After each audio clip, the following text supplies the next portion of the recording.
Bom, vamos iniciar a nossa aula. Tá? O último, são 16h15, então foi perto das próximas 18 horas. Espero conseguir encerrar o nosso curso hoje. Se nós não encerrarmos hoje, nós fazemos mais uma aula complementar na semana que vem. Mas acho que nós vamos encerrar hoje. Hoje a aula vai ser bem detalhada. Bem detalhada sobre Keynes no mercado de ações. Não as suas operações em si, eu digo, comprou X ou Y da ação da empresa tal.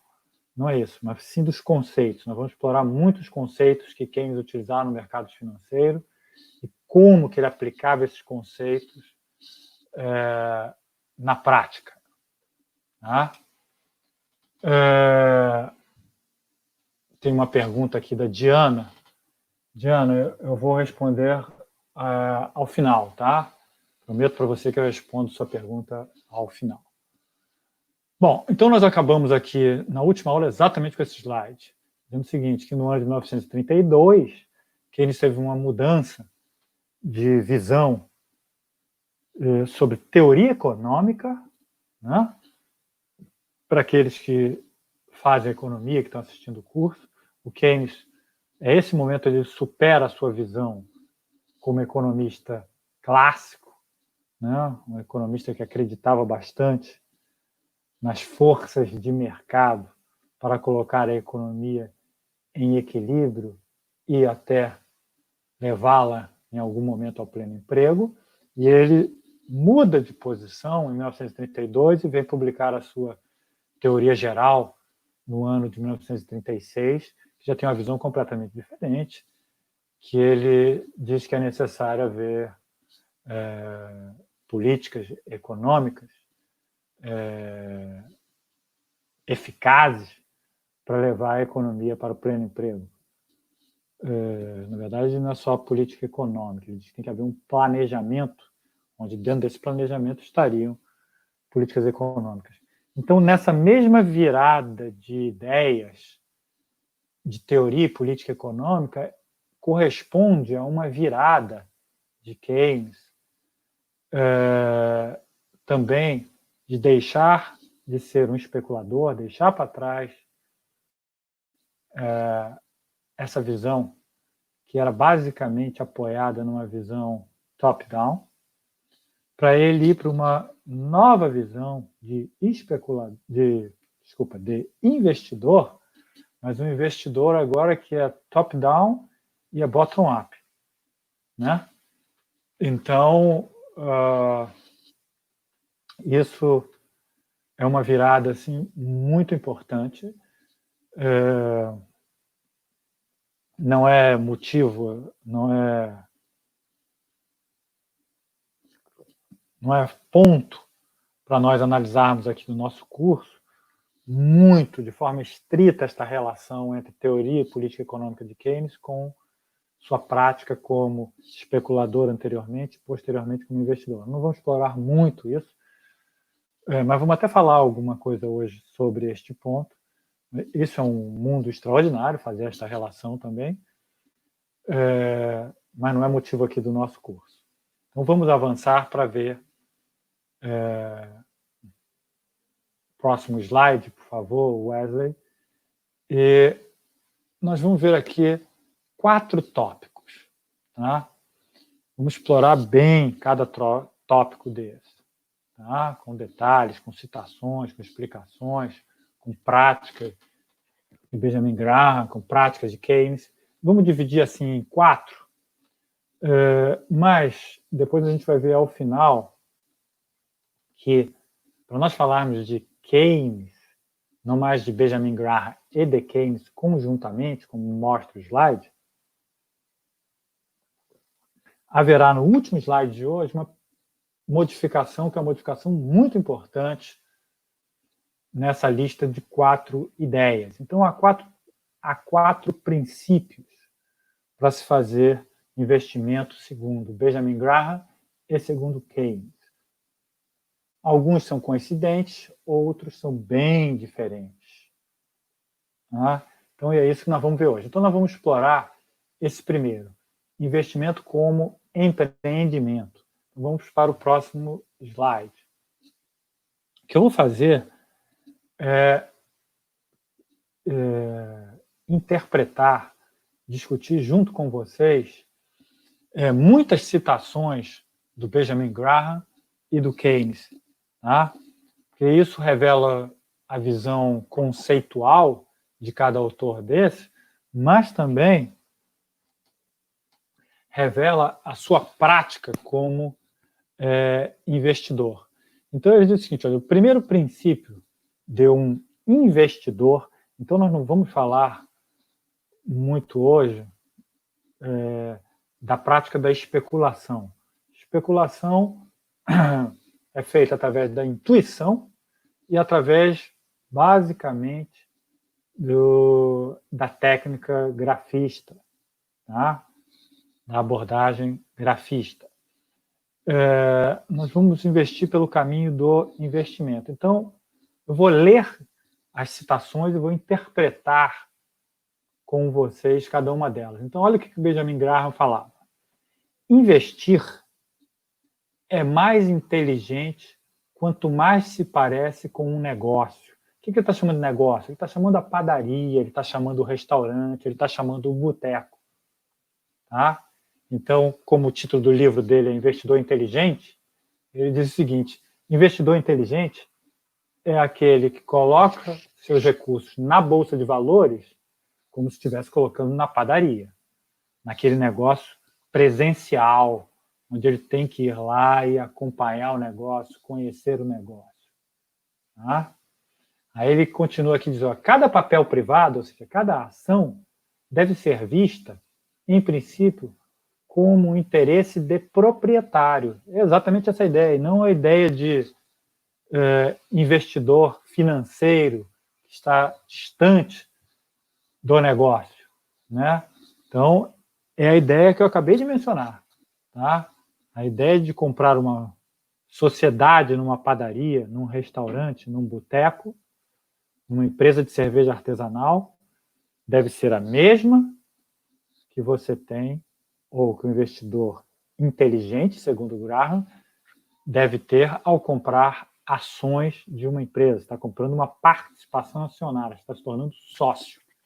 Então, um sócio com essa ideia de que esse é um investimento que a gente não precisaria chamá-lo de investimento financeiro, a gente poderia chamá-lo de investimento como empreendimento. Investimento de um proprietário. Tá? Bom, aí ele diz, o termo especulação deve ser relacionado à atividade de previsão. Aqui eu errei, não é do Graham, essa é do Keynes, tá? Desculpa, então vou até corrigir isso. Essa segunda citação aqui, está ali Graham, eu copiei, colei, mas na verdade é do Keynes. Então, voltando aqui. A segunda citação é o termo especulação deve ser relacionado à atividade de previsão da psicologia do mercado e o termo empreendimento à atividade de previsão do rendimento futuro dos ativos durante toda a sua vida. Essa é uma citação do Keynes. Tá? Do Keynes. Bom, vamos lá, vendo por partes aqui. Ele está falando assim, o termo especulação está associado à previsão da psicologia do mercado. Ou seja, o que a psicologia do mercado faz? Estimula movimentos de subida de preço, de queda de preço. Então, o termo de especulação é o termo onde tenta adivinhar preço. Tá? Preço futuro. Essa que é a ideia de especulação para o Keynes. E qual é a ideia de empreendimento? Termo empreendimento. Nós estamos vendo investimento como empreendimento. O que é empreendimento? Não é a atividade de ficar tentando adivinhar preços futuros imediatos, e sim a previsão de rendimentos futuros de ativos, ou seja, de empresas, durante toda a sua vida. Tá? Então, o empreendedor, o investidor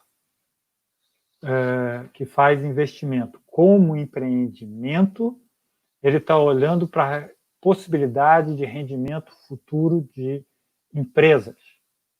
Tá? O especulador é aquele que tenta adivinhar o preço da empresa num futuro próximo. Tá? Então, aqui nós estamos exatamente mostrando o seguinte: olha como existe uma proximidade entre as ideias do Graham, na primeira citação, e as ideias do Keynes, na segunda citação. Tá? Essa segunda citação está no capítulo 12 da teoria geral. Ok? Então, por isso que eu digo, leiam muito cuidado e com muita atenção o capítulo 12 da teoria geral, que lá tem muita coisa sobre investimento em ações. Então, vamos mudar de slide. E aqui eu vou ler um slide, vou interpretar com vocês, de um camarada chamado Thomas Peirce. Esse Thomas Peirce, ele escreveu na década de 1990, foi um dos pioneiros a escrever sobre Keynes como investidor. Existiam já alguns estudos nesse período, né? Mas estudos assim, muito de ideias, ainda não estudos que se baseavam em números, né? Em carteira de ativos do Keynes, em setores que o Keynes investia. E, na verdade, isso tudo só veio à tona em 2013, 2014 para cá. Né? Antes, as discussões eram discussões Keynes como investidor, mas uma discussão muito conceitual, muito importante, mas muito conceitual. Então, eu vou ler para vocês esse slide e vou comentar, né? No momento em que seus pontos de vista sobre especulação no mercado de ações apareceram na teoria geral, há muito tempo ele selecionava ações com base na rentabilidade longo termo das empresas, uma estratégia que atendia aos padrões estabelecidos para o investimento no mercado de ações e apoiava o objetivo social do mercado. Bom, o que é isso tudo aí? Depois vocês podem ler com mais calma. Mas o que o Peirce está dizendo é que o Keynes, em 1936, começou a tratar, conforme a gente viu, o que era especulação. Embora ele tenha tratado em 1936 o que era especulação e descrever com detalhes o que é atividade especulativa, ele já não mais praticava. Mas o que é muito interessante é que a descrição do Keynes ela é bastante precisa. Por que é bastante precisa? E bastante criativa, porque, na verdade, ele tinha sido um especulador, sabia como funcionava a cabeça de um especulador, seus estímulos, para onde que olhava. Um especulador não olha para a empresa, ele olha para outros especuladores e olha para o movimento, na verdade, da massa de investidores. É isso que importa. Ele olha muito mais para o movimento de oferta e demanda no mercado do que olha para a empresa em si. Na verdade, ele não olha para a empresa em si. Tá? Então, o Keynes já pensa de uma outra forma em 1936, mas descreve com cuidado e com detalhes, com criatividade, o que é a atividade especulativa, que ele praticou muito na Bolsa de Valores até 1932, conforme a gente viu. E ele fala assim, uma coisa aqui, ó, objetivo social do mercado. Ele está falando isso, ele está falando o seguinte, que a Bolsa de Valores pode cumprir um papel, idealmente para ele, né, poderia cumprir um papel de ser um mundo em especulação e onde pudesse existir, portanto, mais investidores como empreendedores em ativos reais, em empresas. Mas isso é um ideal do Keynes. Tá? Ele sabe que não funciona assim. Tá? Mas o ideal dele é de que no mercado de ações todos que estivessem ali estivessem com o espírito de fazer um investimento como empreendimento. Então, tá lá. Durante os anos 1930, então, Keynes não participou do cassino. O cassino que o Keynes chama é o mundo onde tem muitos especuladores. O cassino o jogador é um especulador. O que o jogador faz? O jogador tenta adivinhar o futuro. Que é exatamente o que o especulador na Bolsa de Valores faz. Tenta adivinhar o futuro. Tá?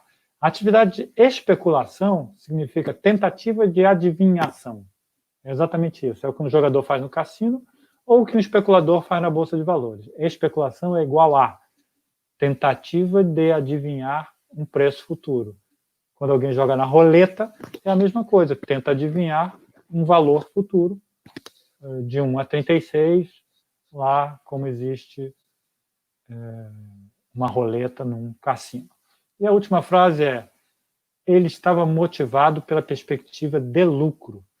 Suas atividades de investimento eram empreendedoras, não especulativas. Então, essa que é a ideia aí. Resumindo, especulação, tentativa de adivinhação de preço futuro.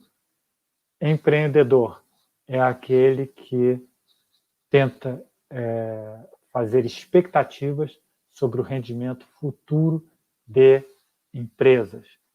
E, portanto, se ele tenta formar expectativas sobre rendimentos futuros de uma empresa, ele está voltado para a empresa, para a sua valorização, sua capacidade de gerar lucros. Então, ele é um investidor empreendedor.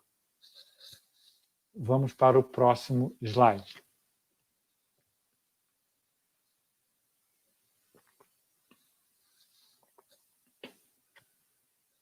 Aqui é o Keynes comentando, lá do capítulo 12 da Teoria Geral também, o Keynes comentando o mercado de ações, a Bolsa de Valores. O espetáculo dos mercados de investimentos modernos tem me levado algumas vezes à conclusão que a compra de um investimento de forma definitiva e indissolúvel pode ser um útil remédio para os nossos males contemporâneos. Isso obrigaria os investidores a dirigir sua mente para as perspectivas de longo termo e somente para elas. Bom, o Keynes é aquele, tem ali no meio um parênteses com 3 pontinhos. Eu tirei, porque ficava muito longo aqui na nossa tela, no nosso slide, mas o que o Keynes dizia, ele é indissolúvel como um casamento, que só é rompido pela morte de uma das partes ou por uma causa muito grave, né? Então, essa que é a ideia do Keynes. A ideia é que você só se separe de um bom investimento se houver queda dos seus fundamentos. Essa que é a ideia. Se o seu investimento deixou de ser aquilo que você avaliava, ou que você avaliava, ou que ele de fato era e deixou de ser.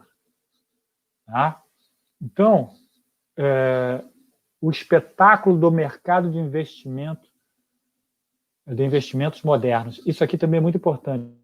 Mercados de investimentos modernos. Por que o Keynes está chamando ações, mercado de ações, de mercado de investimentos modernos? Ele está querendo diferenciar em relação ao período que não existiam bolsas de valores. Que era o seguinte: quando você queria comprar uma sociedade numa empresa, você tinha que ir lá e negociar com um sócio, com o dono da empresa, dizendo o seguinte: olha, eu quero comprar uma parte da sua empresa, você me vende, eu me torno sócio, etc. Você vai lá e compra. Então, você tem um ativo que é ilíquido, que é uma empresa, tá? Você vai lá e compra uma parte dela e se torna sócio. Então, você se torna dono das máquinas, de parte do imóvel, dos equipamentos, das ferramentas da empresa. Bom, então você comprou um ativo ilíquido, você comprou uma fábrica. O que ele chama de mercados de investimentos modernos? São as bolsas de valores, que você também compra um pedaço do negócio, você vai lá e compra um pedaço da fábrica, um pedaço das suas máquinas, um pedaço dos seus equipamentos, das suas ferramentas, só que o mercado agora é líquido. Tá? Você compra ao preço que está disponível na Bolsa de Valores e se desfaz rapidamente. Então, isso é muito interessante para o Keynes, e a gente vai ver que isso é um dos grandes problemas para a Bolsa de Valores, ter preços de ações que diferem do seu real valor, do seu valor intrínseco. É apenas um dos quesitos para essa explicação dessa diferença. Tá? Então, é bom saber disso. Como é que você se tornava sócio de uma empresa? Você comprando um ativo ilíquido, comprando um pedaço de uma fábrica. No mercado de ações, agora você compra um pedaço de uma fábrica no mercado líquido, onde você se desfaz ou se você adquire de uma maneira muito rápida os recursos que você colocou naquela empresa, você adquire a empresa, se desfaz da empresa de uma forma que a liquidez propicia fazer isso. Tá? Então, o que o Keynes está dizendo é que esses mercados, ele, como eu estou mencionando, idealmente poderiam ser o local onde as perspectivas dos investidores agora fossem voltadas para rendimentos de longo termo, e os investidores estarem voltados somente para isso, idealmente, tal como no mercado ilíquido, quando você se torna sócio da padaria, quando você se torna sócio de uma fábrica, e esta empresa não tem capital aberto na Bolsa de Valores. Okay? Quando você está lá dentro de uma empresa que ela não tem capital aberto na Bolsa de Valores, você só pensa nos rendimentos futuros dela, né? E, portanto, na sua valorização. Quando você faz esse mesmo investimento via Bolsa de Valores, o Keynes diz, olha, o sentimento deveria ser o mesmo, né? Apesar de o mercado ser agora um mercado líquido, o mercado deveria proporcionar aos agentes um casamento indissolúvel com suas empresas, a não ser no caso de perda de fundamentos. Vamos para o próximo slide.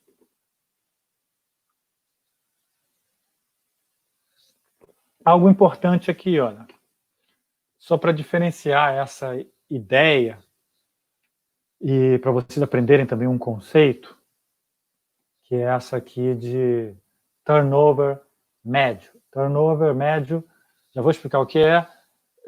Esse slide é ilustrativo para explicar a diferença entre um especulador, que o Keynes foi nesse período que está marcado ali, 1923, 1929, e o período 1933, 1939, que Keynes foi um investidor empreendedor. Tá? Então, o que é turnover médio? Se vocês forem ler o texto lá, vocês vão aprender a fórmula. Eu não botei a fórmula aqui, porque eu acho que não tem sentido a gente ficar discutindo detalhes, mas lá no texto tem a fórmula. Mas o que mede? Mede, na verdade, o grau de rotatividade de ações nas suas mãos. Quanto você compra e vende, compra e vende, compra e vende, compra e vende. Então, essa velocidade de compra e venda pode ser medido pelo turnover médio. O turnover ele é maior quanto maior você compra e vende, compra e vende. Quanto menos você faz esse movimento de comprar e vender, o turnover cai. Então, é como se você fizesse uma quantidade menor de compras e vendas. Então, percebam que na década de 20, o turnover médio das operações do Keynes no mercado de ações, já vou explicar ali por que é no King's College, era de 58,3%. Percebam que cai drasticamente para 33,4%, na década de 30. Tá? Ou seja, o turnover médio cai. Então, o Keynes passa a não ter o mesmo padrão que tinha no passado, passa a comprar e a vender bem menos. Só uma explicação aqui que é bastante curiosa e interessante, que é esse aqui, turnover médio do portfólio do King's, administrado por Keynes. O que é o King's? O King's College era o college, a faculdade de Cambridge, que o Keynes dava aula, e o Keynes se tornou tesoureiro da escola também, da faculdade, do college. Ele se tornou tesoureiro, mas existiam várias regras para investimento dos fundos e recursos do King's College. E o Keynes achava muito conservador, porque o que sugeria, em geral, essas regras? Essas regras sugeriam de se comprar títulos públicos, se comprar imóveis e viver do aluguel, se comprarem terras e arrendar as terras para a agricultura e se viver daquele arrendamento, daquele aluguel. E o Keynes achava isso muito conservador. Então, ele conseguiu aprovar no King's College, na sua Assembleia de Dirigentes, que ele tivesse uma parte para ele administrar, né? Que não ficaria esta parte sujeita àquelas regras que são muito conservadoras, tá? Na visão do Keynes. O Keynes queria fazer crescer os recursos do King's College, e ele achava que até crescia, você comprando títulos públicos, vai crescendo, comprando imóveis, comprando terras, vai crescendo. Mas crescia numa velocidade pequena. Então, ele pediu autorização para ele ter uma parte, que é uma parte pequena, do todo o total de recursos, embora para o Keynes movimentar uma parte grande. Então, é por isso que ele tinha uma parte que era do King's College, mas o que se percebe hoje em dia é que era do King's College administrado por ele, mas era muito semelhante às movimentações e ao portfólio que ele tinha na sua carteira pessoal. Então, a sua carteira pessoal era muito assemelhada à carteira do portfólio do King's College que ele administrava. Isso é muito interessante, ele pedir isso aos dirigentes do King's College, ser autorizado, e teve sucesso. Né? E teve sucesso. Então, King's College teve uma boa decisão ao fazer esta autorização. E como estava disponível os números para eu calcular do King's College, eu calculei do King's College e deu esse resultado. Deu esse resultado aí, que é o resultado de um turnover mais baixo no período 33 a 39, um turnover alto no período 23, 29, período da especulação versus o período do investimento como empreendimento. Vamos para o próximo slide. Mas é bom saber turnover, o que significa, porque isso é uma técnica importante, você tem que saber calcular isso. Agora, mais do que isso, você pode calcular, inclusive, do seu, para ver se você não está, de fato, se você se tornar um investidor um dia na Bolsa de Valores, não está com turnover muito alto. Significa que você está muito ansioso e está fugindo dos princípios orientados por Keynes. Tem aqui uma pergunta do Pedro Brandão. Pedro, eu estou reservando o final da aula de hoje para responder todas as perguntas. Também tem uma da Diana. Eu também vou responder ao final da aula de hoje. Tá? Podem ficar tranquilos que eu não vou deixar de responder nenhuma pergunta. Bom, isso aqui é algo para vocês terem uma ideia da dimensão e do pioneirismo, da qualidade do que o Keynes fez no mercado de ações, que eu trouxe aqui uma uma frase feita pelo Jason Zweig.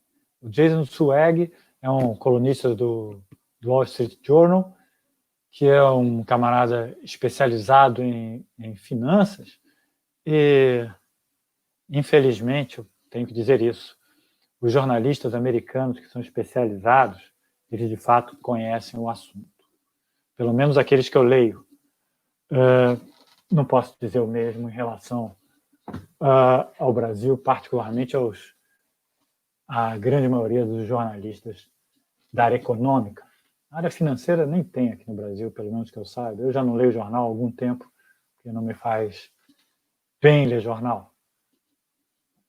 Bom, mas esse Jason Zweig é um cara muito importante nos Estados Unidos. E ele fez, na última edição do Investidor Inteligente, ele foi convidado para fazer comentários. Então, ele fez comentários em notas de rodapé e, ao final de cada capítulo, ele fez comentários também. Ele é um cara muito considerado e tem comentários muito inteligentes. De fato, uma pessoa que lê e conhece o assunto de Bolsa de Valores. Ele fez esses comentários dentro do livro Investidor Inteligente. Isso que eu estou lendo aqui foi escrito não pelo Graham, foi escrito pelo Jason Zweig, mas está dentro do Investidor Inteligente. Olha o que ele escreveu. O grande economista inglês, John Maynard Keynes, parece ter sido o primeiro a usar o termo empreendimento como sinônimo para investimento analítico. Investimento analítico é esse investimento estudado, esse investimento garimpado, esse investimento, como Keynes disse, para se ter uma associação quase indissolúvel. Tá? Então, é muito importante ressaltar isso, tá? Para nós vermos a importância, de fato, de Keynes dentro dessa temática, que é pouco conhecida. Então, vejam, o Benjamin Graham, conforme eu já disse, não tinha nenhum contato com o Keynes, mas tinha ideias muito semelhantes do Keynes. Os dois só tiveram contato na década de 40, e na década de 40 eles nem trataram de assunto de bolsa de valores, trataram de outro assunto, sobre commodities, sobre estoque de commodities, sobre valor de commodities, etc. Estavam pensando em políticas governamentais, não como investidores. Como Keynes e como Graham foram pioneiros nesta ideia e até hoje, portanto, são referências para especialistas, estudiosos e investidores no mercado de ações. Podemos ir para o próximo slide. Esse é o último slide, como eu estava dizendo, esse que eu acabei de apresentar, é o último slide do item 1. Investimento como empreendimento. Tá? Acho que ficou bem clara essa ideia do que o Keynes recomendava e que era o mesmo que o Graham recomendava. Vamos então para a linha 2, que é a análise minuciosa e busca pelo conhecimento. Vamos analisar agora esse tópico 2. Então, eu trouxe algumas frases aqui do Graham para nós comentarmos. Olha, eu só fazer uma observação aqui. Eu chamo de Graham, porque grande parte das pessoas chama de Graham, mas algumas pessoas chamam corretamente de Graham. De fato, a pronúncia correta é Graham. Mas aqui no Brasil, grande parte das pessoas chamam o Graham de Graham, então eu chamo de Graham também. Mas cuidado que vocês podem ver alguma coisa na internet aí e vão chamar de Benjamin Graham, de Benjamin Graham ou de Ben Graham. A pronúncia correta, de fato, é Graham, mas eu chamo de Graham. Acho que fica um pouco assim, arrogante aqui no Brasil, as pessoas chamando de Graham e você falando Graham. Bom, então eu chamo de Graham. Bom, aqui, por meio, vamos então ver o que é esse tópico 2. Análise minuciosa, tá? E busca pelo conhecimento. Então, aqui agora, o que o Graham e o Keynes vão explicitar é um método daquilo que nós falamos no tópico anterior, é o seguinte, existe lá o método bottom-up, de baixo para cima, de cima para baixo, grafista e o método fundamentalista. Bom, mas quando você está excluindo o grafista, está nos outros três, como Keynes estava, está nos outros três ao mesmo tempo, você tem que fazer, então, uma garimpagem, conforme a gente estava falando, para encontrar ali pepitas, empresas subavaliadas pelo mercado e que você possa comprar, né? Então, o que ele vai descrever agora é o seguinte, qual é o que você tem que fazer para encontrar essas empresas, tá? Então, eu vou citar aqui o que o Graham falava. Por meio de uma análise minuciosa, entendemos naturalmente o estudo dos fatos à luz de padrões estabelecidos de segurança e valor. Então, o que está dizendo essa frase aí? Está dizendo assim, basicamente, que você tem que, por exemplo, fazer análise fundamentalista de forma minuciosa. O Graham era um fundamentalista. O Graham não tinha essa de top-down, bottom-up. Ele era fundamentalista.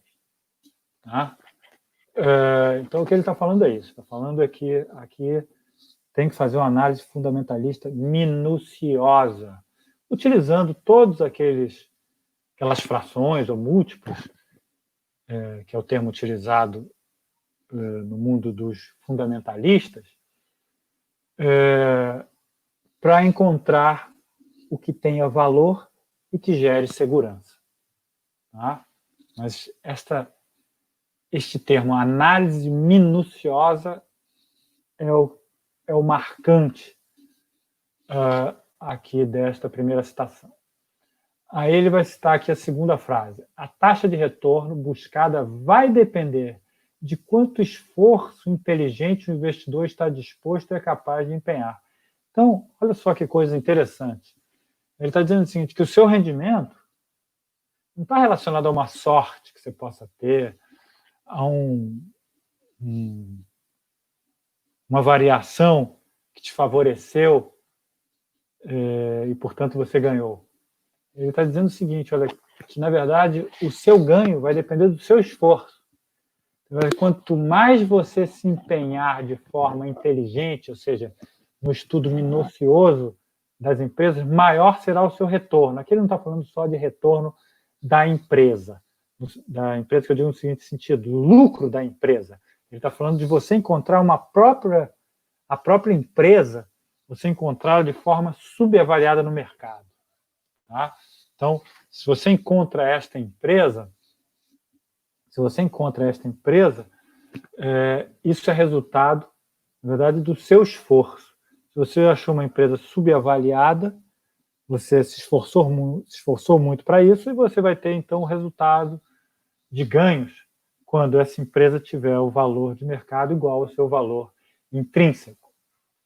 Aí, olha só, o rendimento máximo seria obtido pelo investidor atento e empreendedor, que exercita ao máximo a sua inteligência e capacidade. Essa é a última citação. Então, bom, resumindo aqui, o que o Graham está dizendo? O Graham está dizendo o seguinte, o esforço, em termos de análise minuciosa, é o que vai dar o tamanho do seu rendimento. E não a sua sorte, alguma dica que alguém te deu, ou coisas fortuitas quaisquer. Tá? Vai ser exatamente esforço corresponde a ganhos. Tá? Isso aqui é que nem atividade física, o tal do no pain, no gain. Aqui é ganho, tem que ter esforço, dói. Tá? Tal como na atividade física. É exatamente essa frase, no pain, no gain.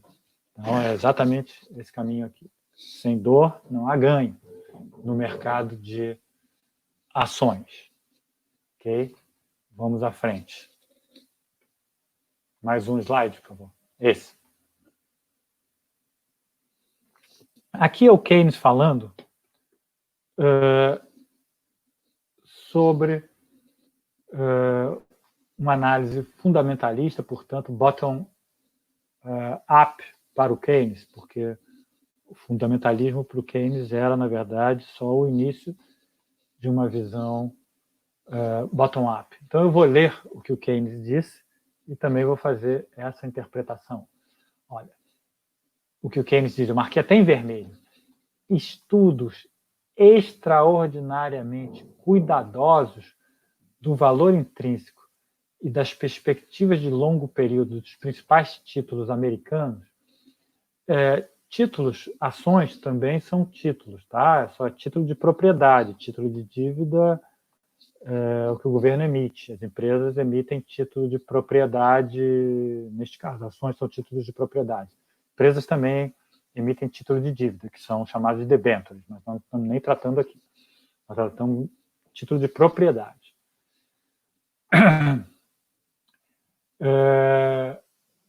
Que o Keynes diz, o tipo de estudo que, infelizmente, é impossível de ser feito neste país, por falta de dados. O Keynes dizia que tinha muito poucos dados na Grã-Bretanha, ele ajudou, inclusive, a formar a instituição de estatística, o nosso, semelhante ao nosso IBGE, lá na Grã-Bretanha, para que a Grã-Bretanha tivesse dados econômicos. Então, ele continua aqui dizendo, mas que pode ser feito na América, especialmente no caso das principais empresas de serviços públicos. Então, tem coisas aqui bem legais, que é a ideia de estudos extraordinariamente cuidadosos do valor intrínseco. Então, é ficar procurando empresas e procurar o seu valor intrínseco de forma cuidadosa e metódica. Tá? Tem uma outra questão aqui no final que é muito chamativa, especialmente no caso das principais empresas de serviços públicos. O que estava interessado em dados de empresas de serviços públicos na década de 30, e na Inglaterra não tinha esses dados, nos Estados Unidos tinham esses dados.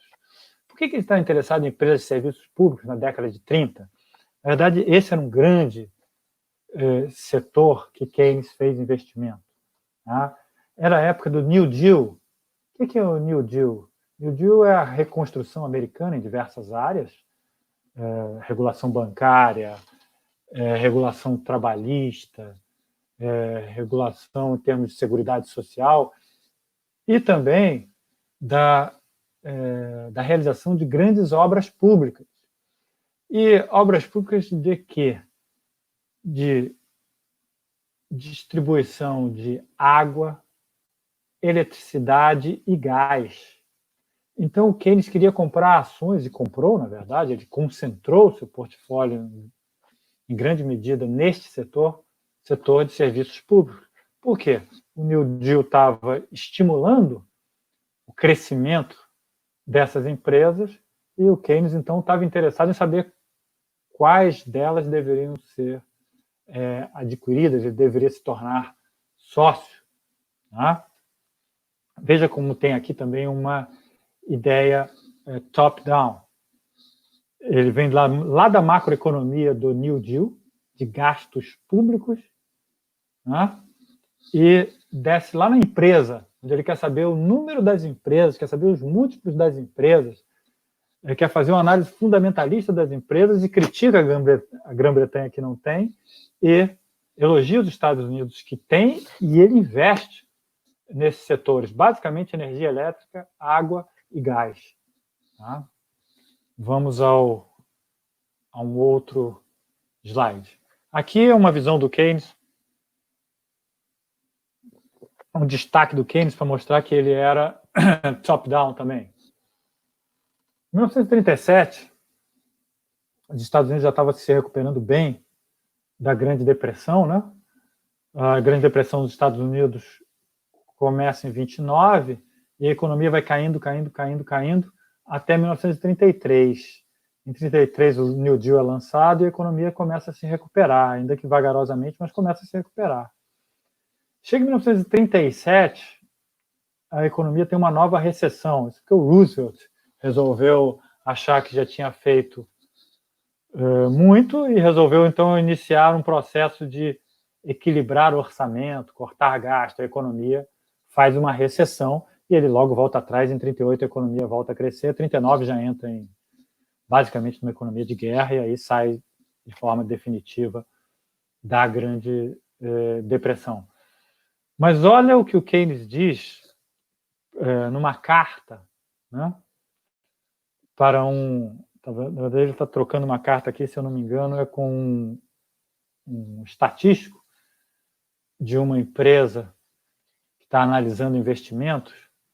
Então, aqui mostra a análise top-down dele. Ó. Depois de ler inúmeros relatórios e análise estatística da posição americana, ele não está falando mais da empresa, como no slide anterior, ele está falando da empresa de serviço público.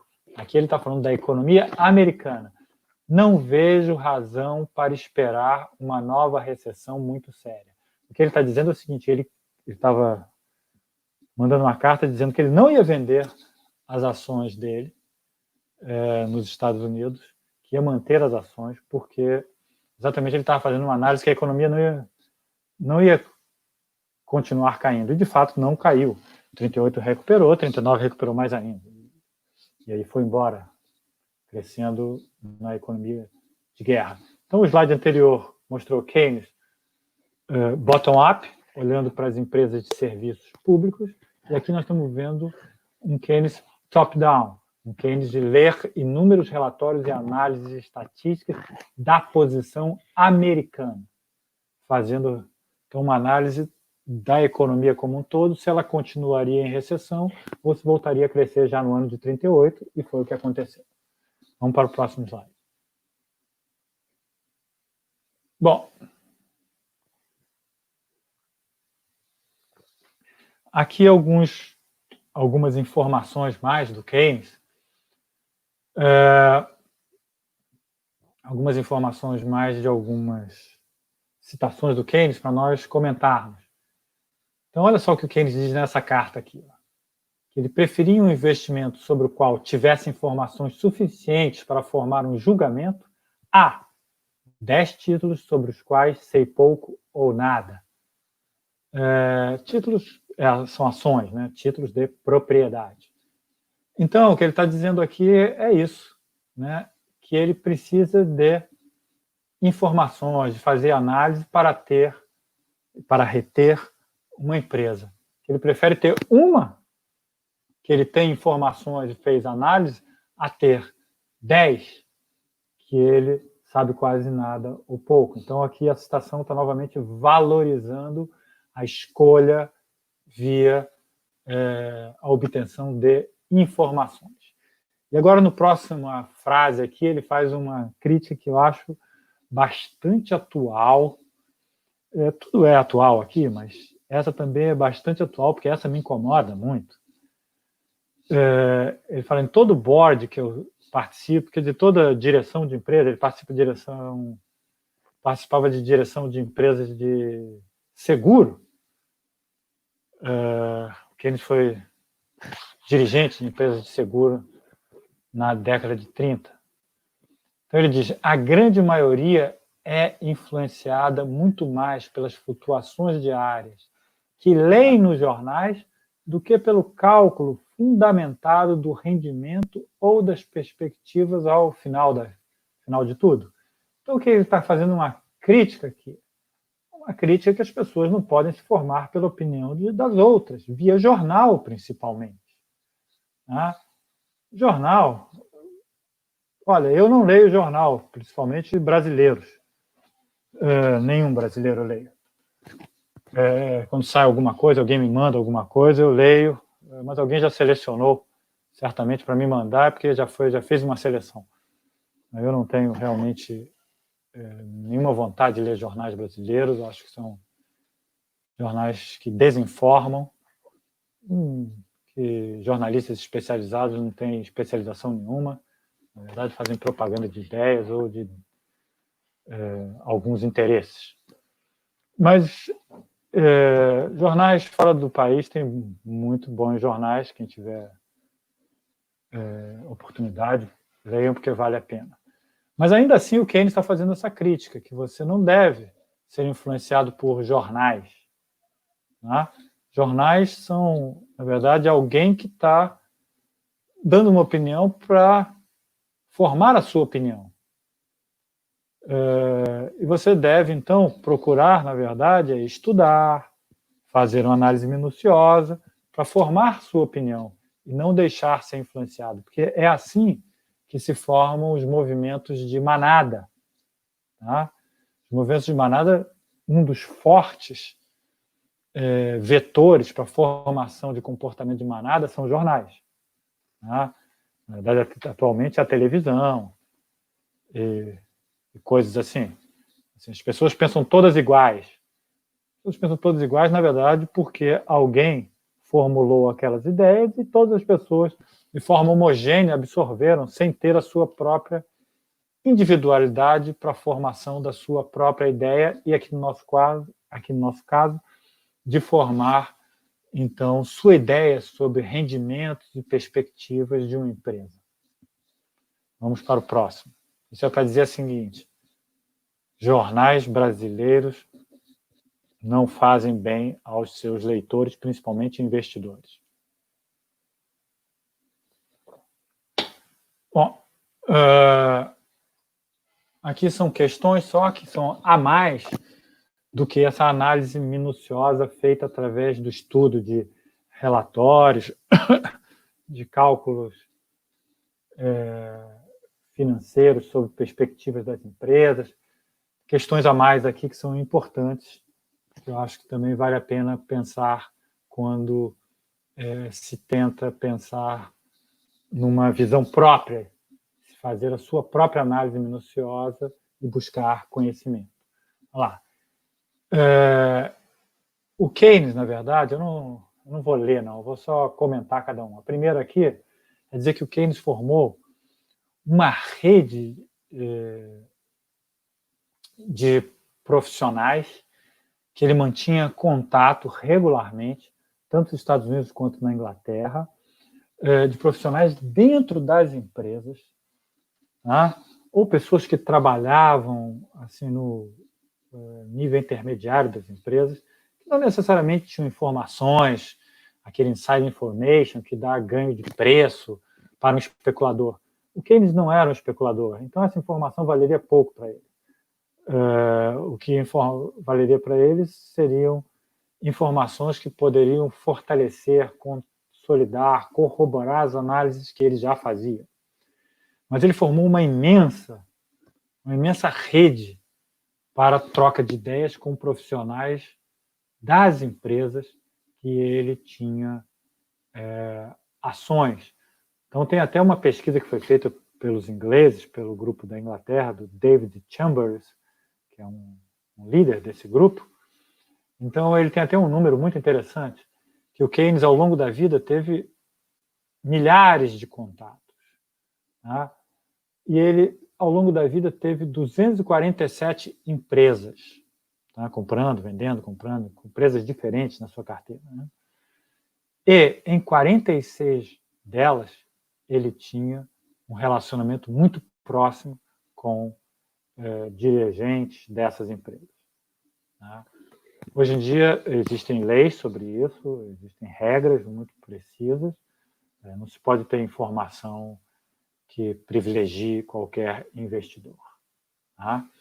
O Keynes, para ele, ele tinha essas informações, mas não era, eu diria, algo tão importante quanto é nos dias de hoje, porque ele não é um especulador. Se ele fosse um especulador, isso seria, porque ele utilizaria informação para obter um ganho imediato. Na verdade, ele obtinha informação mais para corroborar, fundamentar ainda mais as análises que fazia sobre empresas. E ele tinha um grupo pequeno, que é o que estou me referindo à terceira linha aí, de 5 pessoas que ele eram bem próximas a ele, que não eram pessoas das empresas, eram pessoas do mercado financeiro. Só um deles que era um acadêmico, Richard Kahn, desse grupo. Os outros todos eram dirigentes de corretoras que davam para o Keynes um ambiente de troca de ideias muito importante. Então, desse slide todo aí, a mensagem é: o Keynes, além de estudar relatórios, séries de números, séries estatísticas, séries financeiras das empresas, ele buscava conhecer a empresa através de seus dirigentes, mas também através de seus trabalhadores, né? E buscava ter também relacionamento com dirigentes de corretoras para trocar ideias. Então, essa é uma outra questão importante, era que o Keynes buscava, para atuar no mercado, não só o conhecimento do que estava escrito, mas também do conhecimento trocado com profissionais das empresas e do mercado financeiro. Isto é muito importante, isso é muito importante para a vida de cada um de nós.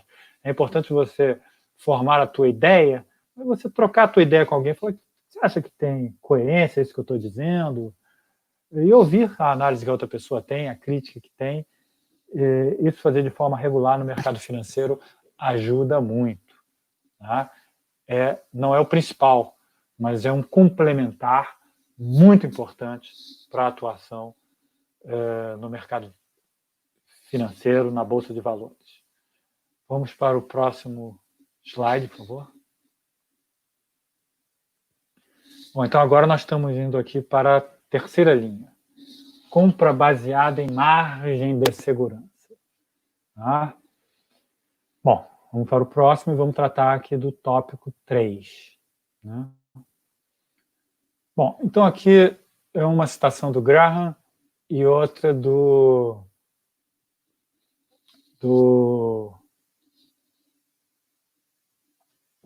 Graham com o Dodge. Gente, daqui a pouco minha água está acabando, eu esqueci de trazer 2 copos, eu trouxe um. Daqui a pouco eu vou dar um intervalinho de 1 minuto para ir ali na cozinha e pegar um copo de água, tá bom? Mas não dispersem não, por favor. Só vou ali, pego um copo d'água e volto rapidinho. Só tem um dedo de água no meu copo. Bom, então vamos lá ler o Graham aqui. Imagine o caso típico em que o poder de lucro seja de 9% sobre o preço e a taxa de juros das obrigações seja de 4%. Então, o comprador de ações terá uma margem anual média de 5% em seu favor.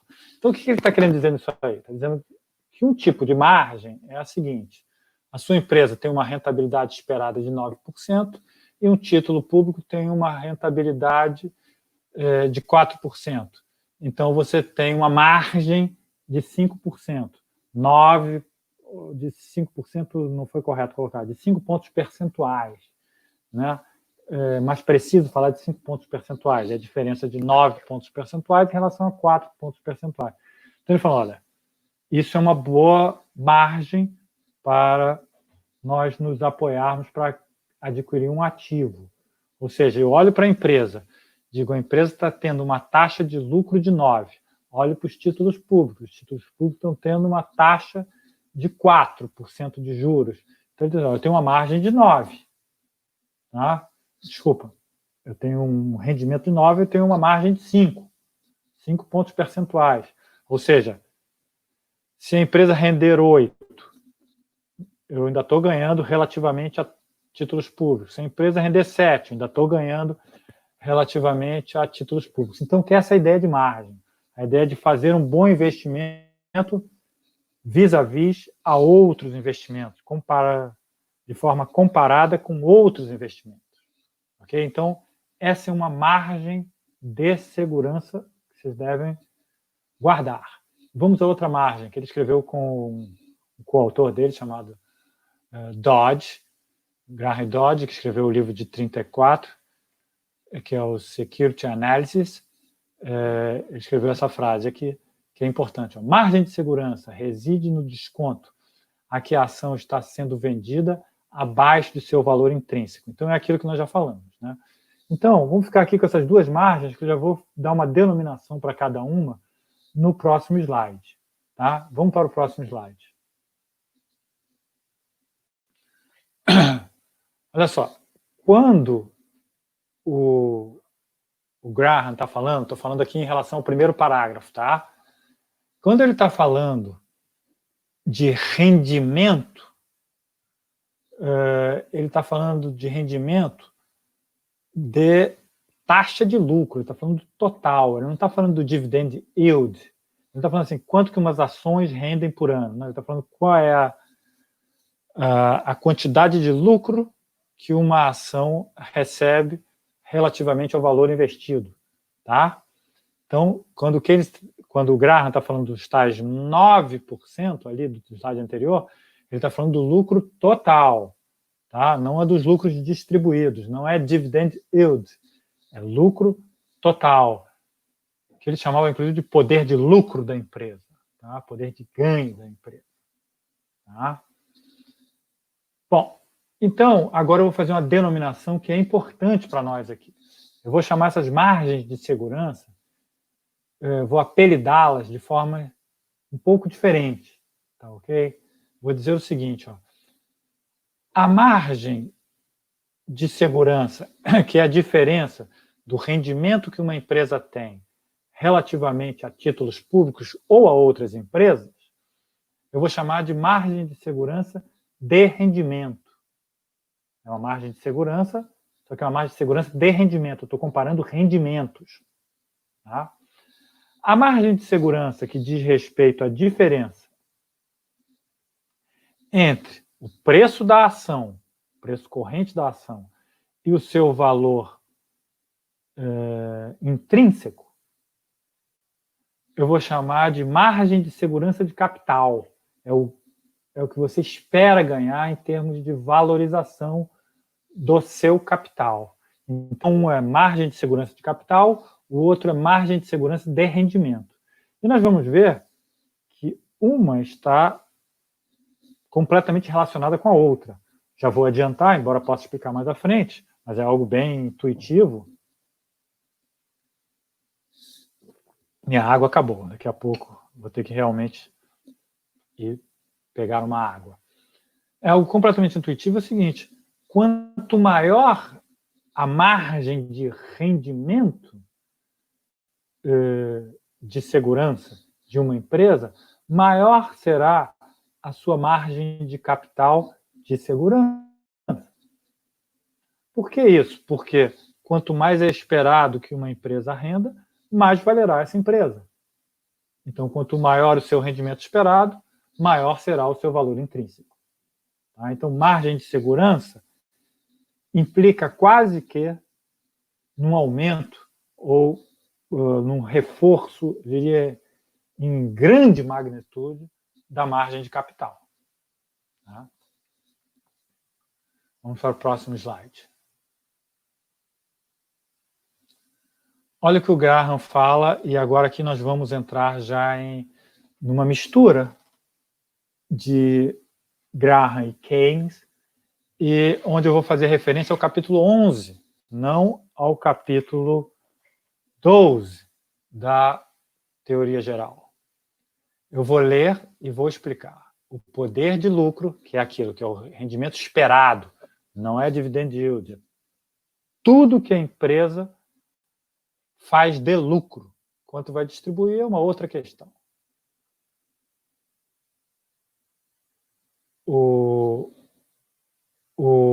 Essa pergunta eu vou responder agora, do Pedro, que é a margem de segurança de rendimento.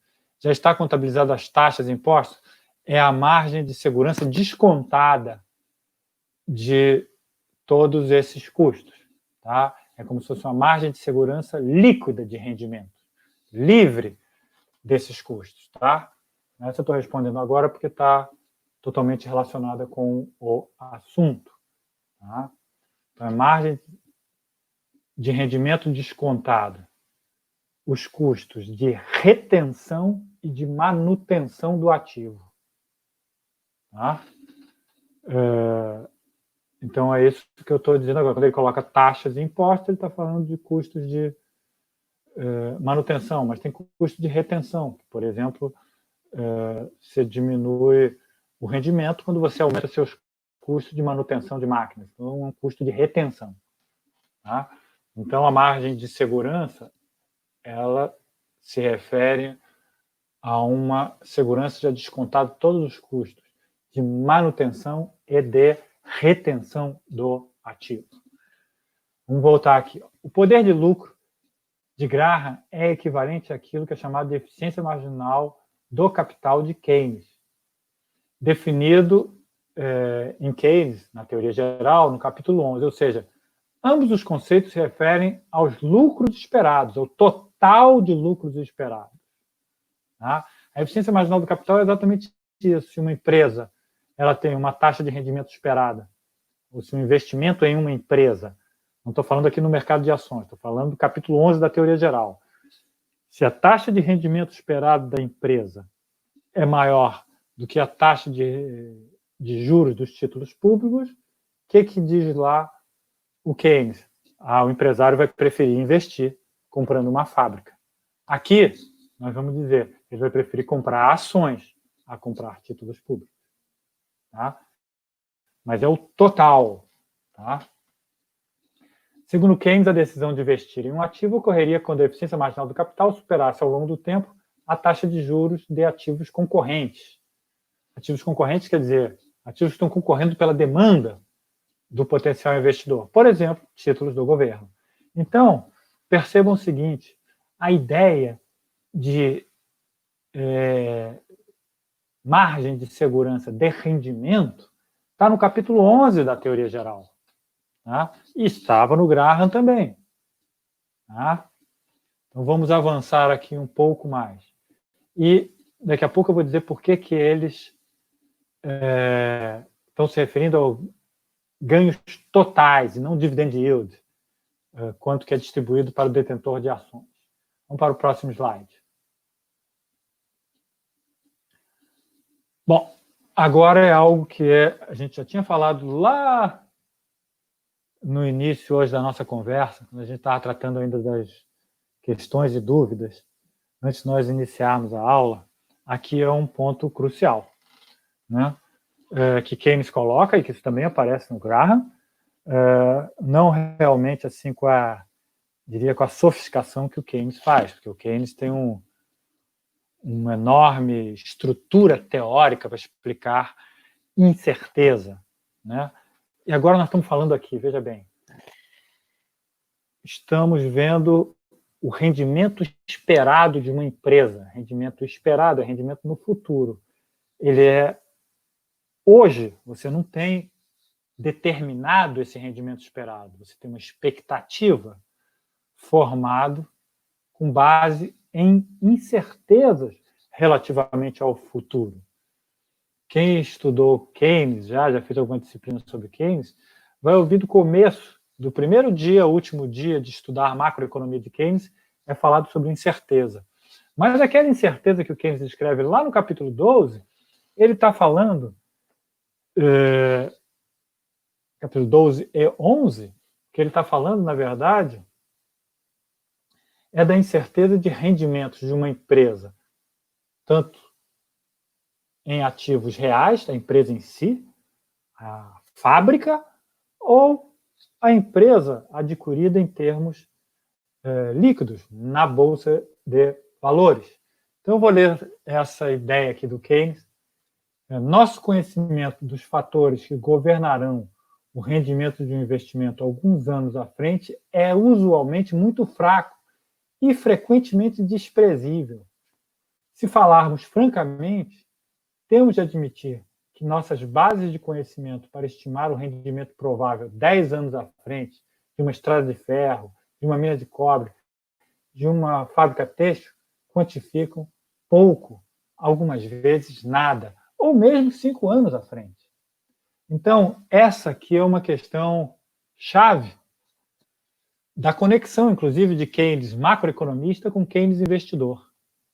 É uma questão chave, é a questão de que nós estamos falando de margem de segurança, mas nós temos que saber o seguinte, que essa margem é feita com base em expectativas, diante de um mundo incerto, com toda essa incerteza que o Keynes está falando aqui, que é muito difícil fazer essas previsões de rendimento para 5 anos, para 10 anos. Tá? Então, deve-se buscar uma boa margem de segurança relativamente a outros ativos. Se o outro ativo, taxa de juros, vou tentar dar um exemplo prático aqui. Se a taxa de juros está ali em 5%, 6% ao ano, aí você olha para uma empresa e diz, olha, essa empresa aqui ela vai render 5%, 6% nos próximos anos, talvez 8%, é até um pouco melhor. Não. Se você não aplicar o conceito de margem, você vai na empresa. Se você aplicar o conceito de margem, está muito pouco a distância entre 8% numa empresa e 6% num título público. Você tem que esticar mais essa distância. Ou seja, ver aquela distância tal como indicou ali o Graham, uma distância de 4 no título público contra 9 de uma empresa. Aí sim é uma boa margem de rendimento que você pode se apoiar para fazer uma aquisição de uma empresa. Você pode ganhar ou perder. Não estou dizendo só porque a margem é grande que você vai ganhar. Só estou dizendo que você se sente mais seguro. Tá? Você se sente mais seguro. Então, essa margem ela é muito importante. Margem de rendimento é quanto você espera que renda uma empresa vis-à-vis, comparativamente a outros ativos, tá? Particularmente títulos públicos. Quanto maior essa distância, maior o estímulo para você comprar ações ou comprar uma empresa do ponto de vista físico, comprar uma empresa diretamente e não via mercado de ações. Vamos para o próximo slide. Então, olha só, o que eu acabei de falar. Quanto maior a eficiência marginal do capital e o valor do investimento inicial, é lógico, porque uma empresa vale mais, quanto mais é o seu valor inicial.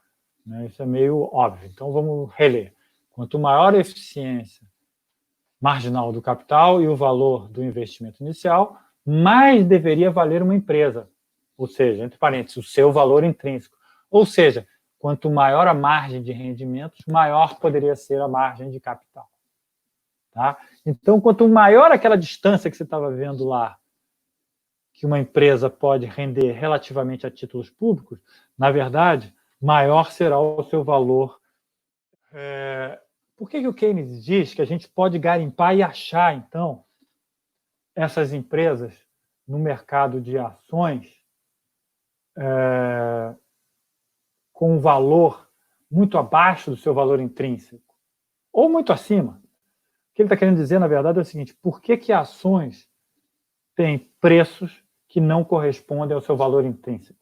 E aí ele vai se listar aqui 4 fatores. Esses 4 fatores estão lá no capítulo 12 da teoria geral. Tá? Os 4 fatores estão lá. Então ele diz primeiro, a ignorância dos investidores em bolsa de valores. Então eu vou explicar o que é essa ignorância, esse desconhecimento. O que ele fala é o seguinte: uma coisa é quando você é o dono da padaria. Você está lá dentro da padaria, você conhece a padaria, você sabe quanto vale a padaria. Tá? Você é dono do restaurante, você está lá dentro, você sabe quanto vale, você sabe qual é o ganho, você sabe quais são os meses de maior dificuldade, você tem conhecimento do negócio. Então, você adquire o restaurante, você tem conhecimento do negócio. O que ele diz é o seguinte: que grande parte dos investidores não tem conhecimento do negócio que adquire, porque adquire no mercado líquido. Vai lá e compra ações aqui da empresa de energia elétrica. Compra, mas não tem ideia sobre aquilo, tá? Sobre o seu valor. Então, o que acontece é o seguinte: o que o Keynes diz? Que o mercado de ações é um mercado que propicia, então, que a gente faça investimento num banco, se torne um banqueiro, numa empresa de energia elétrica, se torne um proprietário de uma grande empresa de energia elétrica, embora tenha só um pedacinho. Trouxe para dentro do mercado também essa possibilidade de pessoas que são donas dos negócios são ignorantes em relação aos negócios. Então, elas não sabem exatamente na hora de comprar se estão comprando algo que vale mais do que vale ou que vale menos do que vale. Tá? Então, esse é um grande problema, é o desconhecimento do investidor em ativo líquido que são ações, relativamente ao investidor que, em geral, investe em ativos reais, investe num restaurante, investe numa padaria, ou investe mesmo numa empresa qualquer, até que seja de grande porte, capital fechado. Então tem essa diferença. Ele diz que existe essa ignorância, tá? Ignorância. Tem gente que tem ações do Bradesco e não tem a menor ideia de como funciona um banco. Bom, o segundo ponto que ele diz é o seguinte: por que existe esta ignorância? Investidores compram e vendem ações através de impulsos não fundamentados, é a letra B. Então, eles veem uma ação caindo, está na hora de vender, vendem. Vem uma ação subindo, vende. Está na hora de... Desculpa, compra, está na hora de comprar. Bom, o Keynes diz o seguinte, o Keynes dá até um exemplo bastante curioso. Ele fala, a ignorância é tão grande que as pessoas compram mais ações das empresas que produzem gelo no verão, porque vem seu preço subindo, então compram, porque pensam que vai continuar subindo. Não, mas é apenas uma variação sazonal. O lucro das empresas sobe e, portanto, naquele momento ali, mas depois vai cair, o que você tem que ver é o lucro médio. Mas as pessoas compram no verão, quando o preço das ações sobe, porque elas compram, né? Elas veem uma empresa tendo seu valor subindo um pouco, então elas sobem, elas compram. Mas logo depois vai cair, porque vem o inverno. Então, é isso que ele está falando. Existe ignorância e decisões não fundamentadas. Por exemplo, nesse caso que nós estamos falando agora, variações sazonais para cima ou para baixo impulsionam decisões de compra e venda, quando não deveriam ter menor influência. Bom, e como isso acontece de forma contagiosa, um investidor faz, os outros fazem também, existem grandes movimentos nas bolsas de valores, que são ondas, né? Ondas de pessimismo ou otimismo. Né? Quando a bolsa começa a cair, ela vai despencando. Quando ela começa a subir, ela até vai subindo devagarinho, mas é curioso também, você vê o movimento de manadas. A bolsa, aliás, tem esse movimento que eu vou mencionar aqui para vocês. Na hora de subir, ela vai subindo devagarinho, mas vai subindo consistentemente, sem parar de subir. Às vezes não tem nenhum fundamento na economia para isso, né? Mas as ações vão subindo de valor, subindo de valor, subindo de valor. Por quê? As pessoas vão vendo que, se as outras estão comprando, é porque está valendo a pena comprar. Então eu compro também, e o preço sobe. E isso reforça esse movimento e vai indo. Então elas vão subindo assim devagarinho. Mas ela tem uma característica, as bolsas de valores, não é que elas caem de uma vez só. Mas ambos são movimentos de manada, só que é um movimento uma vez mais lento e outra vez mais... de uma forma mais rápida, outra forma mais lenta. Mas ambas são movimentos de manada. E esses movimentos de manada deslocam os preços das ações dos seus valores intrínsecos. E, para piorar isso tudo aí, meus caros, sabe o que acontece? Tem grandes especuladores atuando dentro desses mercados. Então, eles tentam adivinhar o que essa massa de ignorantes e essa massa de outros especuladores vão fazer. Então, eles tentam especular preço. Então, quanto mais volatilidade, quanto mais subir, quanto mais cair, para eles é melhor. Essa volatilidade ajuda especuladores. E especuladores movimentam uma escala assim, elevada de recursos. Então, isso desloca realmente preços dos seus preços intrínsecos, preços das ações, dos seus valores intrínsecos, tá? E, portanto, não se conforma aquilo que é talvez conhecido de vocês, uma hipótese que é muito falada dentro da universidade, que é a hipótese dos mercados eficientes. O que é a hipótese do mercado eficiente? A hipótese do mercado eficiente diz que o preço revela o valor. Tá? aqui, os movimentos dentro de bolsa de valores, os movimentos de oferta e demanda, são comandados por outros fatores que não os fundamentos das empresas. Então, você pode encontrar, sim, empresas, e vai encontrar, muitas vezes, empresas que estão com preços diferentes dos seus valores intrínsecos. É por isso que é possível ter e erguer margens de capital de segurança. Tá? É possível encontrar, porque existe ignorância, ou seja, desconhecimento, existem decisões que são tomadas sem fundamentos, tá? Por grande parte de investidores, existem ondas de pessimismo e de otimismo, que são ondas que são movimentos na forma de manadas, e existe atividade de mega especuladores comprando e vendendo ações. Então, isso desloca preço corrente de valor intrínseco e, portanto, abre margem de se encontrar aí dentro do mercado bons ativos com boas margens de capital. Ok? Agora vamos para o próximo slide, que é muito curioso. O que o Keynes... Vamos para o próximo slide, Wesley, por favor.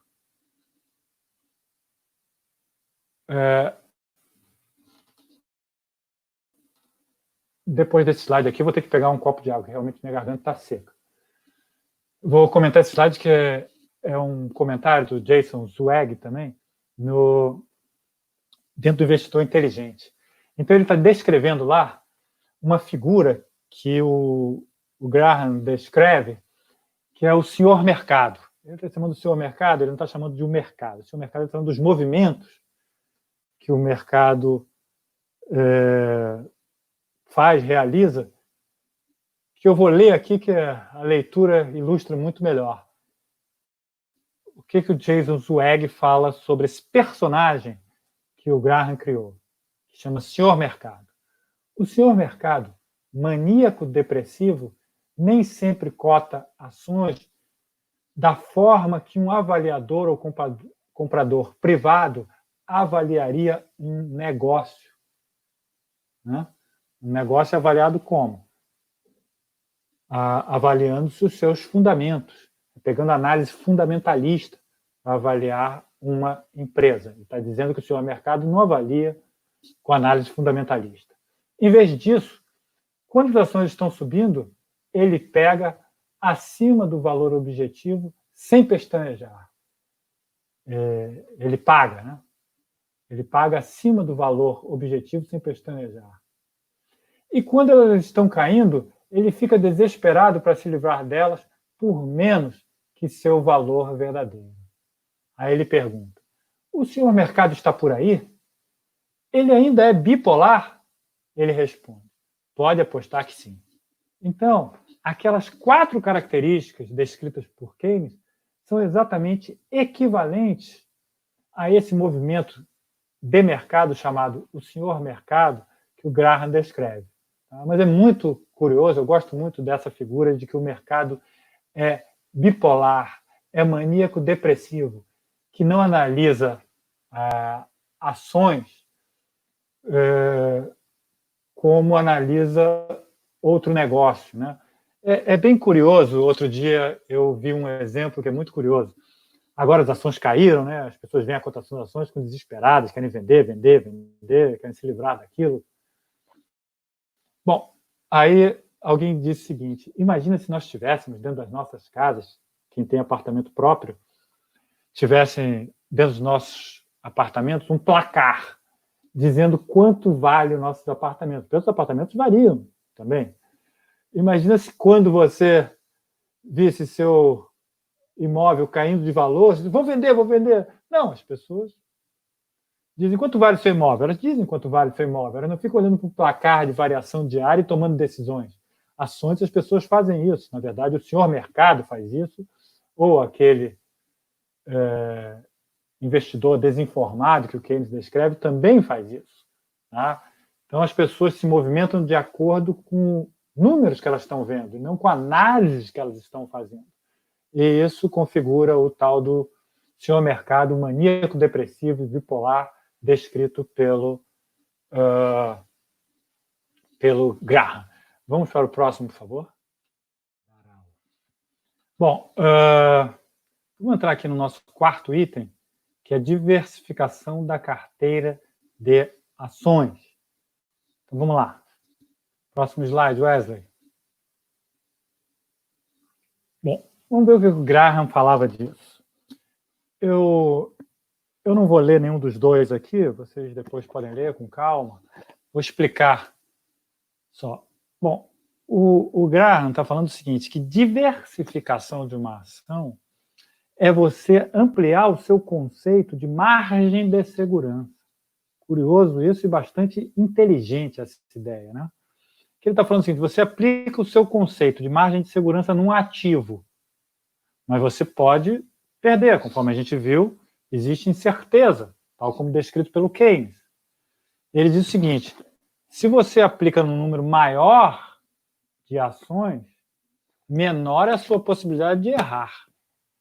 Você vai tender a errar, sim, vai acontecer erros, mas vão acontecer acertos. Então, a ideia de que você aumenta a sua margem de segurança quando você aumenta a quantidade de ativos que você aplicou uma margem de segurança para adquirir cada um.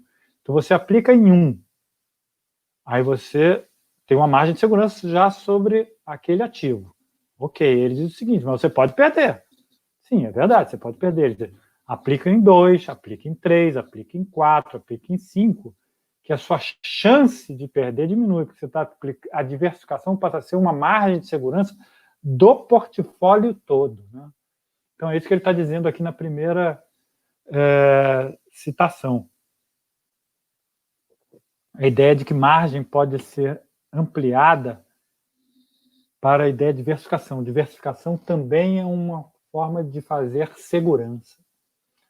Aí a segunda dele é muito curiosa, porque revela algo quantitativo. Ele diz o seguinte, olha, que ele sempre teve uma carteira bem diversificada, com mais de 100 de ações diferentes.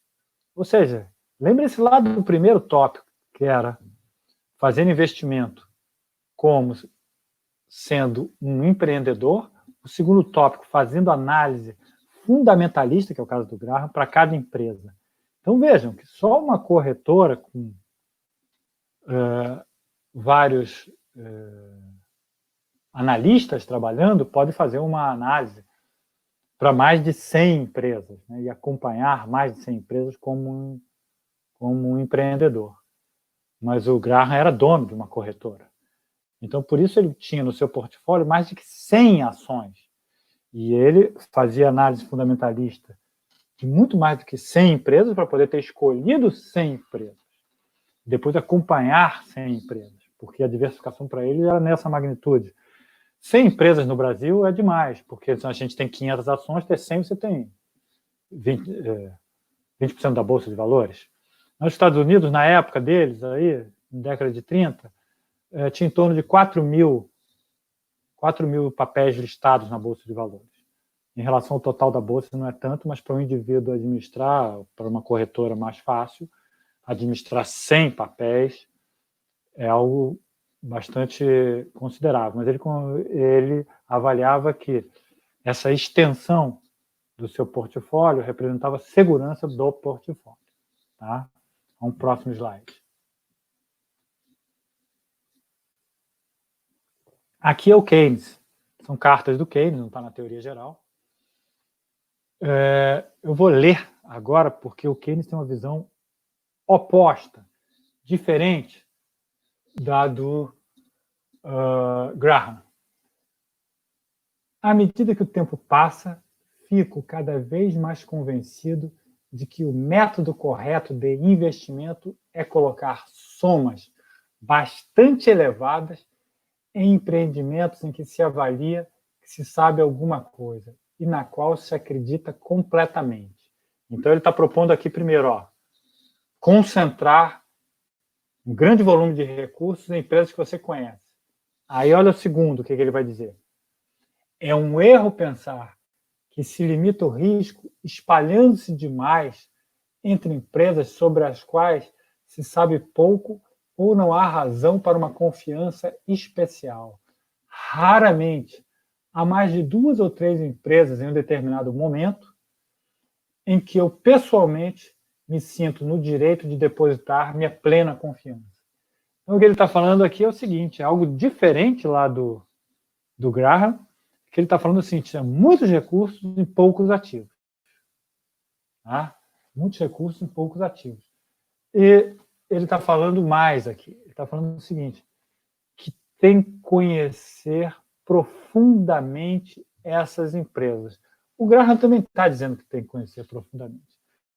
Só que o Keynes parece que está depositando uma confiança maior na sua capacidade de conhecer, mas está depositando também uma confiança na sua desconfiança, na sua capacidade de desconhecer.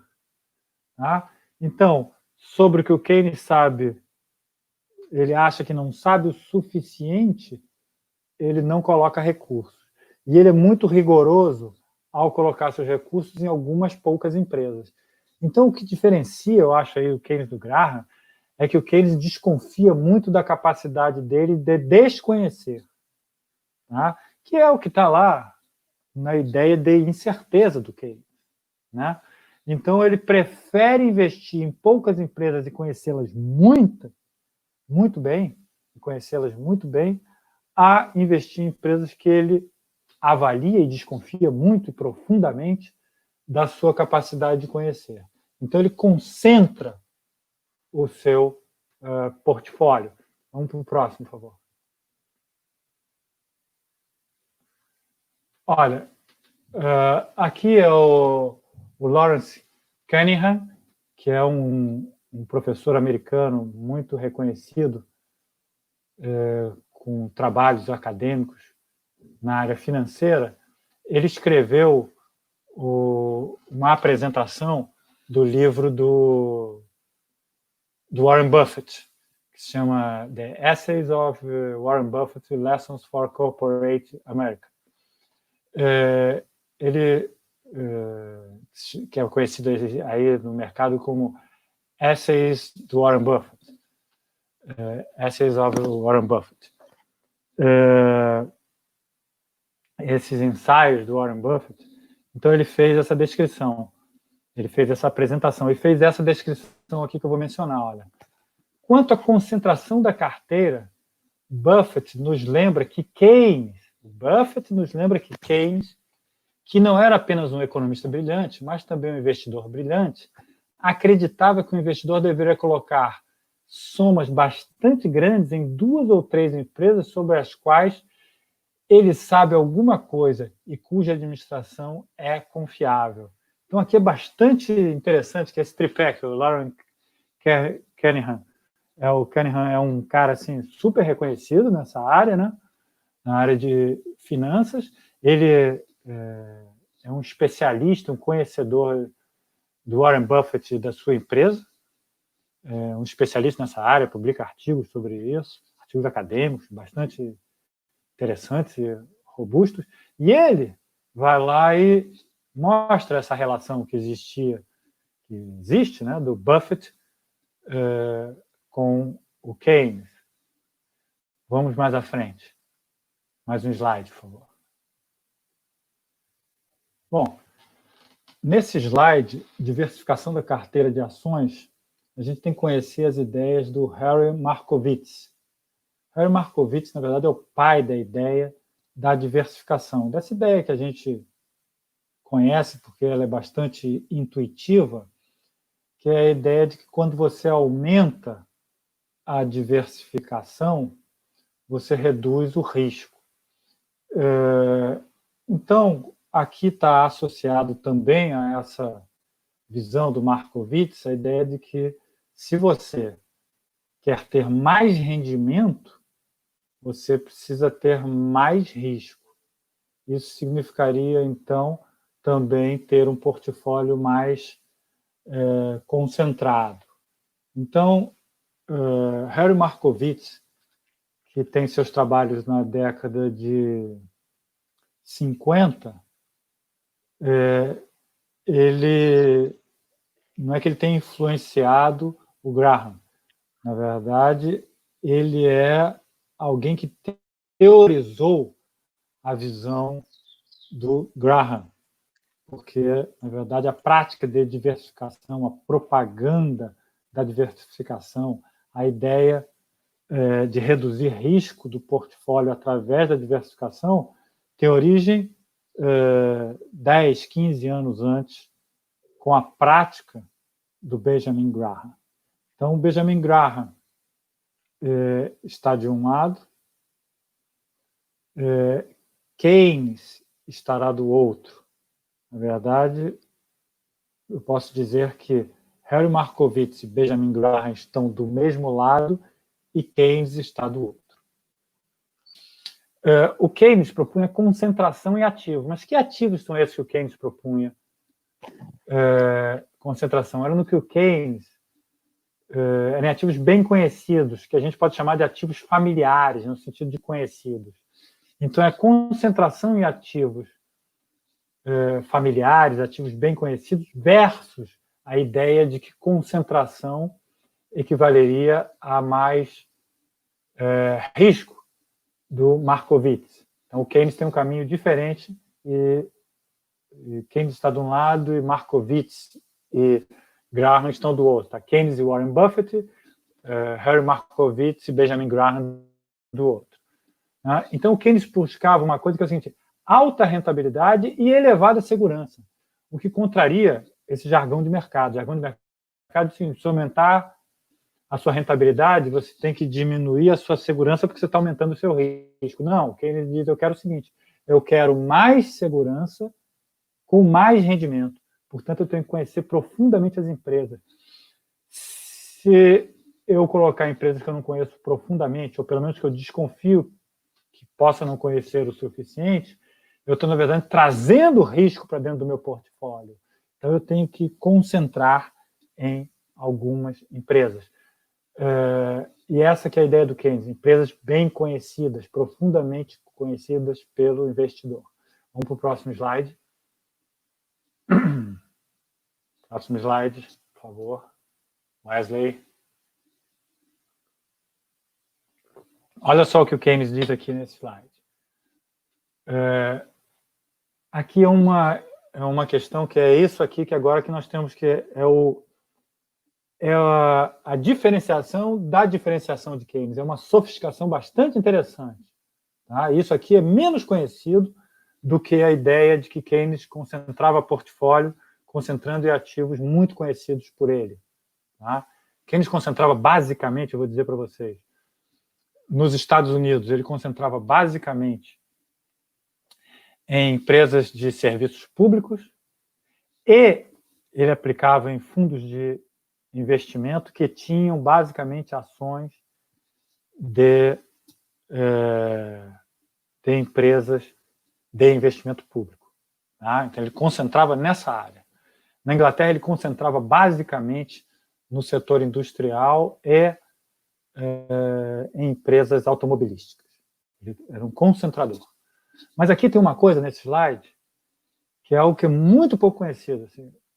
Muita gente conhece que Keynes não era um diversificador, Keynes era um concentrador. Mas esse aspecto que nós vamos mencionar agora é importante conhecer. Porque o Keynes propunha uma diversificação de riscos dentro de um portfólio concentrado. Em poucas empresas, Keynes, na verdade, não tinha 2 ou 3 empresas, não. Isso aí é um exagero do Cunningham. Ele comprava 2 ou 3 empresas de uma vez. Tá? Ele não comprava 20 de uma vez, que ele dizia, não posso conhecer hoje, amanhã, nesse último mês, 20 empresas, eu posso conhecer 2, 3. Ele comprava 2 ou 3, mas ele carregava na carteira. Nos Estados Unidos, ele carregava em torno de 25 empresas, mais ou menos. 25 a 30 empresas.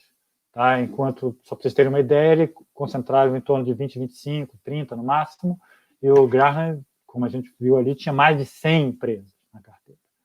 Tá? Ele dizia isso aqui, ó, uma posição de investimento equilibrada, isto é, com uma variedade de riscos, apesar de as participações individuais serem grandes. Agora, olha aqui a sofisticação. E, se possível, de riscos opostos. Eu vou explicar melhor, mas vou ler.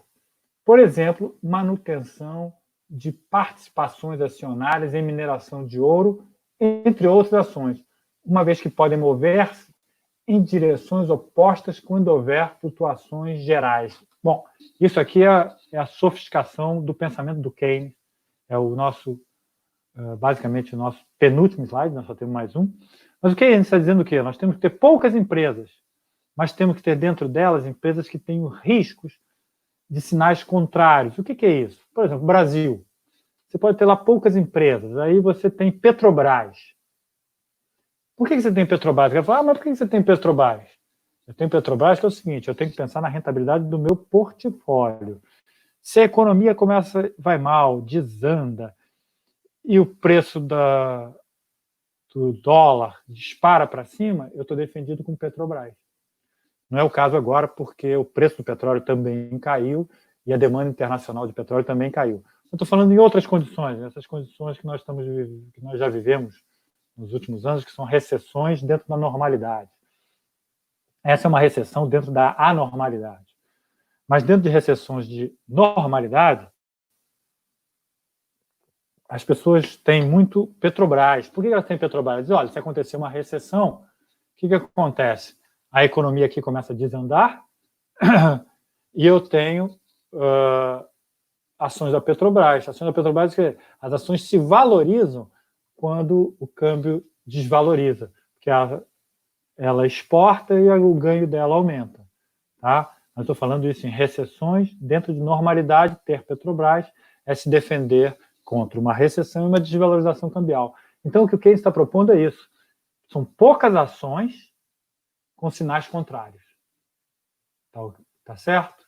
Então, essa é uma sofisticação bacana do Keynes, né? Muito bacana mesmo e muito pouco conhecida. Essa ideia de, concentrou.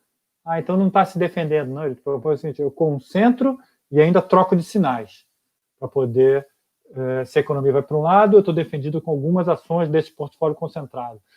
Se a economia vai para o outro, eu estou defendido com outras ações que são a defesa nesse outro sentido. Tá certo? É isso. Então vamos para o último slide para encerrar o nosso curso e vou responder as perguntas. Então eu diria que os princípios de investimento estabelecidos por Keynes, eu diria que investimento como empreendimento, ok, Keynes e Graham. Análise minuciosa e busca de conhecimento, ok, Graham e Keynes. Compra baseada em margens de segurança, margem de capital e margem de rendimento, Keynes e Graham. Aqui, somente Keynes. Concentração de portfólio com diversificação de riscos. Isso é só Keynes. Então, a orientação de Keynes é concentrar portfólio, embora naquelas poucas ações tentar ter ações assim com sinais contrários. Tá? Então, por exemplo, vou dar mais um exemplo aqui para nós encerrarmos o nosso curso.